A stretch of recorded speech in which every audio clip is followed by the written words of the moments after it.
What's better today? I'm John Michael, and this is a field guide from the Apprentices, mostly reliable guide. Insiders get these linked directly from their journal right when they need them. You found it the long way round. That counts too. Read it. There is something in here for you. The rest is behind a door that is easier to open than you think. Now I'll hand over to Sherman Garfinkel. FG007. At cause versus at effect. The neuroscience of ownership. She was 11 minutes late and drenched through to the skin. The storm had arrived without the courtesy of a forecast.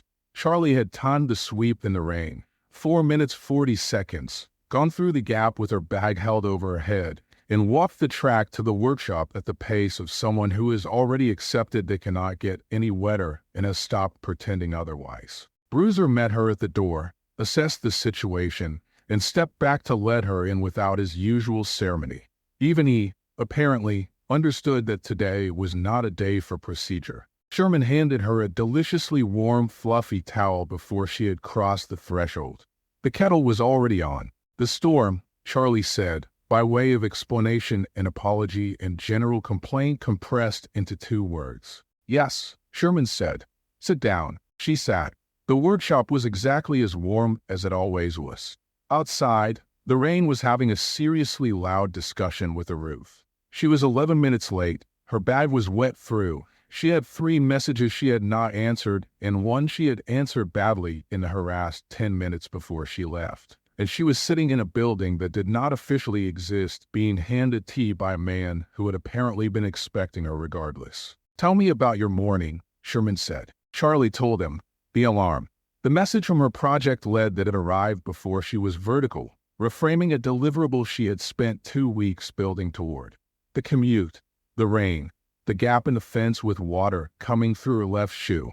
The message she had answered badly. Too short, slightly sharp, the tone of someone running on cortisol with a side of resentment. Sherman listened without interrupting. When she finished, he was quiet for a moment. How much of that, he said carefully, was actually done to you? Charlie looked at him. Sorry? The message, the rain, the shoe, the tone of your reply. He held her gaze. Which of those were things that happened to you, and which were things you participated in? The warmth of the room suddenly felt slightly less comfortable. I am not asking you to pretend the message was not disruptive, Sherman said. It was. I am not asking you to pretend the rain was not inconvenient.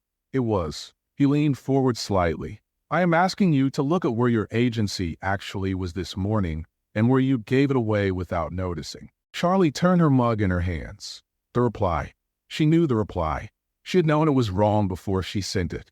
There had been a half-second gap between reading the message and typing, a gap she had not used, a choice she had not made because she had been moving too fast and running too hot, and the path of least resistance was to let the reaction become the response. At effect, Sherman said, is the position of someone being acted upon. The world does something. You react. The colleague sends the message. You snap. The rain falls. You arrive resentful. The external event determines the internal state, and the internal state determines the behavior. He paused. It feels like realism. It feels like just responding to what is actually happening. It feels, Charlie said slowly, like the only honest response. Yes. That is what makes it so effective as a trap. Sherman sat back. A cause is not the opposite of honest. It is not pretending the disruption did not happen. It is the position of someone who recognizes that between the external event and their response, however small, however brief, there is a gap, and in that gap is a choice. Charlie thought about the half-second before the reply, the gap she had not used. The neuroscience, Sherman continued, is straightforward. When the amygdala fires, the gap closes. The reactive pathway is fast and well-worn and requires no effort. The considered pathway is slower, requires prefrontal cortex access, and has to be chosen deliberately, every time. He looked at her steadily. You cannot eliminate the reaction. You can learn to notice the gap before it closes. Outside, the storm made its presence known against the window. Charlie did not look at it. The message this morning, she said. I knew before I sent it. You knew, Sherman agreed. Not unkindly. As a fact. I sent it anyway. You did, and now you know you knew. which means next time the gap is visible to you in a way it was not before. You picked up his mug. That is not failure. That is the beginning of the cause. Bruiser walked from his spot by the door and lay down at Charlie's feet. The full weight of him, the comforting warmth. She looked down at him. He looked up at her with the patient certainty of a creature who had never once let the weather determine his character. She thought about the reply sitting in her sent folder. She would not unsend it, but she could send a better one before the day ended. That was a choice. It was within her control. It was entirely, precisely, available to her right now.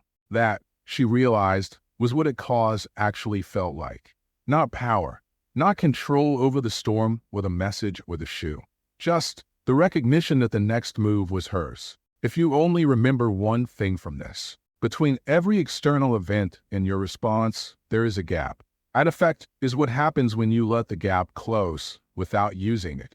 A cause is the practice of noticing the gap exists. You cannot control the storm. You can control whether you let it write your emails. The story ends here. Sherman has more to say. Charlie has further to go.